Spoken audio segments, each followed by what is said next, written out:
Père Céleste, souvent nous, tes enfants, nous nous posons beaucoup de questions. Parfois nous disons, aujourd'hui j'ai 40 ans. Combien de temps vais-je passer sur la terre? Est-ce que je vais atteindre 110 ans? Est-ce que je vais atteindre 80 ans? Est-ce que je vais atteindre 90 ans? Est-ce que je ferai un siècle sur la terre? On se pose tellement de questions. On se demande parfois de quelle manière je vais mourir. Parce que c'est une évidence, tous autant que nous sommes, nous allons mourir un jour. Oui, mais de quelle manière? Est-ce que ce sera dans un crash, dans un naufrage, dans un accident de circulation? Est-ce que ce sera par un empoisonnement, par un meurtre, un assassinat? Est-ce que ce sera par une maladie? On se pose tellement de questions sur ces choses, alors qu'en vérité, là n'est pas le plus important. Le plus important, c'est de se dire, quand je vais partir de cette terre, où passerai-je mon éternité? Sera-ce auprès de mon Père Céleste? Sera-ce loin de lui? Suis-je en ce moment dans sa volonté?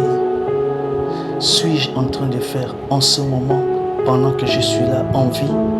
Suis-je en train de faire sa volonté? Suis-je en train de marcher sur le chemin qu'il a tracé? Suis-je en train d'accomplir le plan qu'il a tracé? Suis-je dans sa volonté? Ce sont ces genres de questions que nous devons nous poser. Mais nous devons le connaître. Pour tout enfant de Dieu, nous devons savoir que nous sommes en train de faire la volonté de Dieu. Même lorsque nous bronchons, même lorsque nous tombons, la Bible déclare que le juste tombe 7 fois et se relève. Oui, il arrive que nous tombons par rapport à une situation, mais Dieu, dans son amour, dans sa fidélité, a toujours prévu le moyen de nous relever, parce que son esprit est là pour le faire, pour nous fortifier, pour nous relever, pour nous renouveler les forces. Alors, arrêtons de nous poser toutes ces questions. Parfois, nous nous demandons, vais-je finir pauvre? Vais-je finir sans avoir un véhicule? Vais-je finir sur cette terre sans construire, sans voyager? Parfois, on se casse la tête pour ces choses, ces petits détails, alors que là n'est pas le plus important. La Bible nous dit, ta parole nous dit, Seigneur, que tout est grâce. Tout ce que nous possédons aujourd'hui, peu importe qui nous sommes, nous les avons par ta grâce. Donc si aujourd'hui tu as permis que mon frère ou ma soeur puisse être béni financièrement et que moi ce n'est pas le cas, Seigneur, je te rends grâce. C'est ce que nous devons comprendre. Et c'est souvent à cause de telles questions que nous détournons souvent de ta voie. Nous nous détournons souvent de ta volonté. Alors que ce que nous devons chercher à comprendre, ce que nous devons savoir, ce que nous devons faire, c'est de faire la volonté. Oui, ta volonté. Faire la volonté de celui qui nous a envoyés. Oui. Le Seigneur Jésus l'a dit. Ma nourriture est de faire la volonté de mon Père qui m'a envoyé. C'est ça l'essentiel. C'est ça le plus important. Alors Père, par ton Saint-Esprit, parle à nos cœurs, parle à nos vies. Donne-nous de regarder à l'essentiel, au plus important, c'est-à-dire ta parole, c'est-à-dire toi.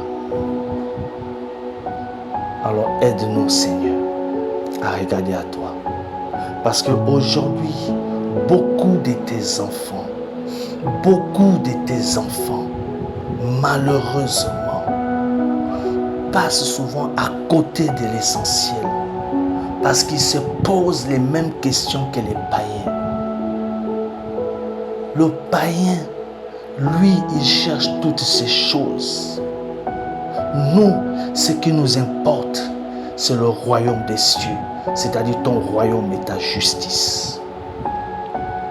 Alors Seigneur, aide-nous à comprendre cette vérité. Oui, aide-nous à comprendre cette vérité. Merci Seigneur. Merci Seigneur. Le plus important, ce n'est pas de vivre un siècle sur la terre. Le plus important, ce n'est pas d'avoir toutes les richesses. Le plus important, ce n'est pas de voyager dans tous les pays du monde. Parce que avoir toutes ces choses ne signifie rien. Demain, lorsque nous allons mourir,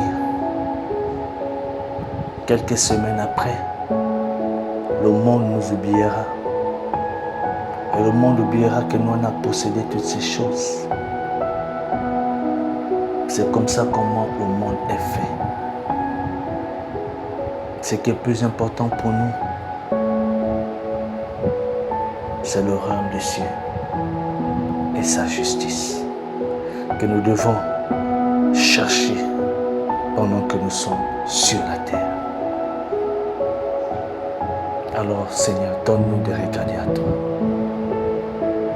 Je vois mes frères et mes sœurs souvent se casser la tête, se plaindre pour des petits détails qui n'ont aucune importance. Parfois ces plaintes n'ont rien à voir avec ton royaume. Ces plaintes n'ont rien à voir avec ton amour, avec ta volonté. Alors Seigneur, aide-nous à regarder à toi. Aide-nous à regarder à toi. Alors toi mon frère et toi ma soeur, tu as écouté ce que je viens de dire. C'est comme une prière que j'ai adressée à Dieu. Prends conscience de la vérité. La vérité, c'est Jésus-Christ. Car il est le chemin, il est la vérité et il est la vie. Les richesses de ce monde vont être détruites par le feu. Rien de ce qui existe en ce moment sur cette terre ne restera. Tout sera détruit par le feu. Oui. Donc ne nous attachons pas aux choses de la terre. Même si le Seigneur a prévu pour nous des bénédictions sur cette terre. Mais ce n'est pas pour qu'on s'y attache. Mais c'est pour qu'on puisse regarder à lui. Alors regarde à Jésus. T'inquiète. Dieu dans son plan, dans sa volonté, permettra que tu sois béni. Comme il peut aussi permettre que tu ne sois pas béni matériellement. Le plus important, c'est d'être une source de bénédiction pour les autres. Parce que tu auras choisi la vie, Jésus-Christ. Que Dieu te bénisse. Amen.